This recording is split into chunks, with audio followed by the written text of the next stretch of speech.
Hi there, it's Karen Kennedy from Real Food Matters. Today I want to make some pesto with you, but not just plain pesto. See, we've got an epidemic going on right now and I want to get a little creative with my cooking. And in addition to using what I have and not being able to go to the store to buy things, I also want to sort of nutrify all my food, make it as nutritious as I can.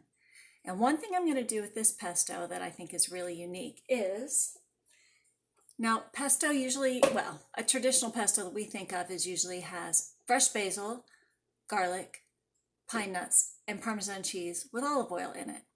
And that tastes wonderful. But I make a few substitutions. First of all, I don't buy pine nuts. They're really expensive. So I tend to use walnuts in my pesto.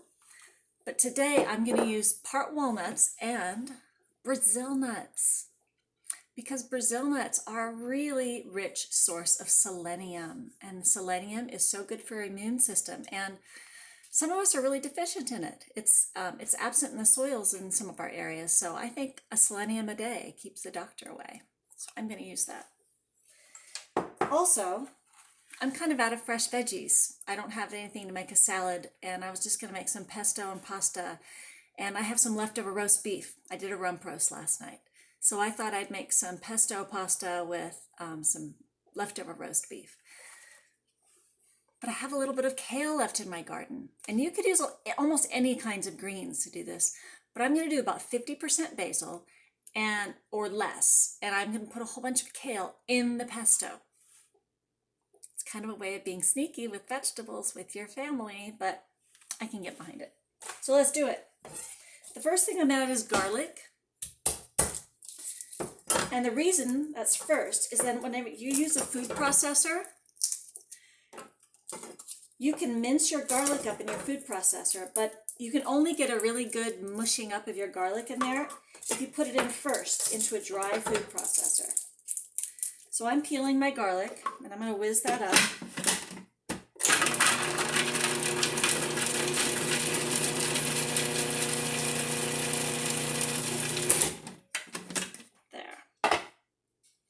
Now I'm going to add my nuts, and I'm adding about 10 Brazil nuts and about the same number of walnut halves.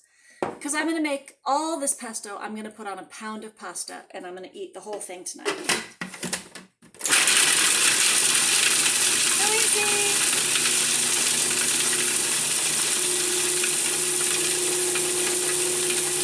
But you want to blend it until it gets quiet, because then it's smooth. Great. Now I'm going to take this kale and I'm just going to strip it off the spine. And also I'm going to tear it a little bit, because sometimes if you put a bunch of whole kale leaves in your food processor, sometimes they just sort of move around and they don't do anything. I'm going to put 5 pieces of kale in there. I think that's usually works for me. Strip it off.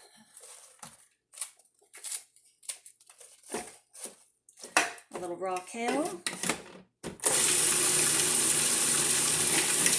Now while that's blending, I'm going to add some salt, because I'm not going to blend this up with Parmesan cheese. I will add Parmesan at the end, but I'm really low on Parmesan cheese, and I'm not going to get out to the store. I don't know when I'm going to get the next grocery trip, because I'm trying to stay home to not spread this virus. So I'm going to use less Parmesan cheese and a little more salt, because Parmesan really adds that salty flavor. All right. Did you hear any of that? Anyway, so I'm pushing down my last bit of kale. Okay. So garlic, Brazil nuts, walnuts, salt, and kale. Oh, do you see this? Look at that color. So much magnesium in there. Now, this is basil. Now, you can use a few different things. You can use fresh basil, which is great. You can go to the store and get a jar of pesto and just combine a jar of pesto with this. But every summer, either I grow, or if someone else has a lot of basil, I'll buy it from them. And I put the basil in my food processor just like this with enough olive oil to make a paste. And then I spoon it into an ice cube tray, break out the ice cubes and store them in a Ziploc bag. And then today I thawed one of those cubes out, and I have fresh basil, and I have it all winter long to put on pizzas and things. So I'm gonna leave just a little bit in the jar, because this is actually a lot of basil here. I'm gonna save this in jar. I would use the whole thing, except I think I wanna make a soup tomorrow, and I want just a little bit of basil to put in at the end of the soup. And it's gonna be this, because you have to be thrifty right now. Use that up. And while that's mixing, now I'm gonna add my olive oil.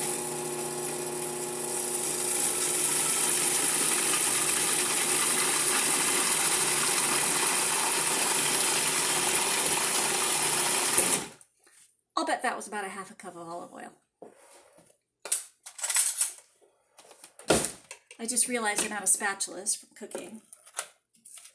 So I'm just gonna scrape it down with a spoon. I want you to see it. This is it. Isn't that beautiful? That fresh green? That is spring. So that's pretty much done. I'm gonna leave this in the blender. Behind me, you see my stock pot? That's on a boil. I've got some salt in there, and I'm gonna boil my pasta. During the last 5 minutes of boiling your pasta, a great thing to do is whatever vegetables you might have left over, like if you have a little bit of broccoli left, which I think I do, if you have some frozen peas or anything, or fresh green beans, not in March, but in the summertime, you can bung those in the pot for the last few minutes of cooking, and then drain the whole thing off and add your pesto, and you have a kind of a pasta primavera. So that's it. That's your nutrified pesto with kale and Brazil nuts to help keep you healthy during the whole coronavirus epidemic. Thanks for watching, you guys. Stay healthy and stay home. Bye.